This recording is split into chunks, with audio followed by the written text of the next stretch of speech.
अब अमेरिकी राष्ट्रपति डोनाल्ड ट्रंप ने किससे दुश्मनी मोल ली है? रूस की मुखालिफत की वजह है तेल और यूक्रेन। चीन से तकरार है ट्रेड वॉर की वजह से। भारत पर टैरिफ का दबाव बनाया जा रहा है।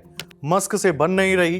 एप्पल कंपनी पर इस बात का प्रेशर है कि भारत में कंपनी ना लगाओ। यह प्रेशर बनाया गया है ट्रंप की तरफ से। एक पूरा चिट्ठा बन सकता है ट्रंप की हालिया करतूतों पर। फिलहाल इसमें एक नया नाम जुड़ा है। दरअसल ट्रंप ने इंटेल कंपनी को अपना नया टारगेट बनाया है।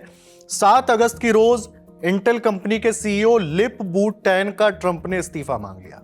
उन्होंने अपने social media platform truth social पर एक पोस्ट लिखा। इंटेल कंपनी के सीईओ के निजी और कंपनी के हितों में टकराव हो रहा है, इसलिए उन्हें फौरन अपने पद से हट जाना चाहिए।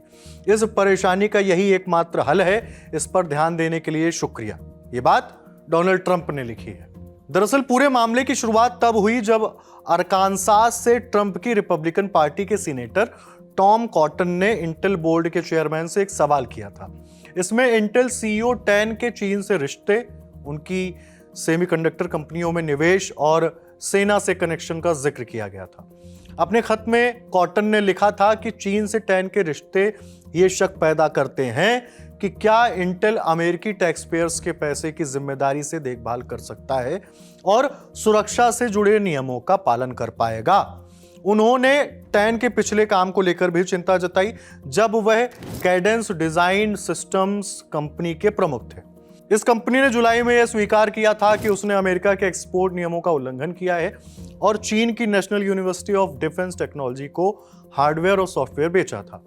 रॉयटर्स ने अप्रैल में रिपोर्ट किया था कि टैन ने चीन की सैकड़ों कंपनियों में निवेश किया है, जिनमें से कुछ का संबंध वहां की सेना से भी है। हालांकि बुधवार को इंटेल ने एक बयान में कहा, इंटेल और टैन अमेरिका की राष्ट्रीय सुरक्षा और अमेरिका की डिफेंस से जुड़ी जिम्मेदारी के लिए पूरी तरह से प्रतिबद्ध है। दूसरी तरफ ट्रंप के इस्तीफे की मांग का सीधा असर कंपनी पर पड़ा है। 7 अगस्त को जब ट्रंप ने इंटेल के सीईओ से इस्तीफा मांगा तो कंपनी के शेयर 5% गिर गए। टैन ने इस साल की शुरुआत में इंटेल के सीईओ का पद संभाला था। उन्होंने मार्च में पैट जेलसिंगर की जगह ली थी। ट्रंप के बयान के बाद अब यह मामला सिर्फ राजनीतिक विवाद नहीं रह गया है। इससे इंटेल के भीतर और अमेरिकी टेक पॉलिसी में बड़ा असर हो सकता है, खासकर तब जब अमेरिका और चीन के बीच ट्रेड वॉर पहले से ही चरम पर है। टैन, जो मलेशिया में जन्मे एक चीनी अमेरिकी बिजनेस एग्जीक्यूटिव है, 2008 से दिसंबर 2021 तक कैडेंस डिजाइन के सीईओ भी रह चुके हैं। उसी दौरान यह कंपनी, जो चिप डिजाइन सॉफ्टवेयर बनाती है, ने चीन की एक सैन्य यूनिवर्सिटी को अपने प्रोडक्ट बेचे थे। ऐसा माना जाता है कि यह यूनिवर्सिटी परमाणु विस्फोटों के सिमुलेशन पर काम करती है। पिछले महीने कैडेंस ने अमेरिका के आरोपों को मानते हुए $140 मिलियन यानी लगभग 1224 करोड़ रुपए का जुर्माना भरने और मामले को सुलझाने पर सहमति दी। बाकी अब कंपनी के मालिकान इस पर क्या फैसला लेते हैं, ये जब सामने आएगा तो हम आपके बीच रखेंगे। ये खबर आपके लिए लिखी है हमारी साथी निकिता अग्रवाल ने। मैं हूं हिमांशु। नमस्ते।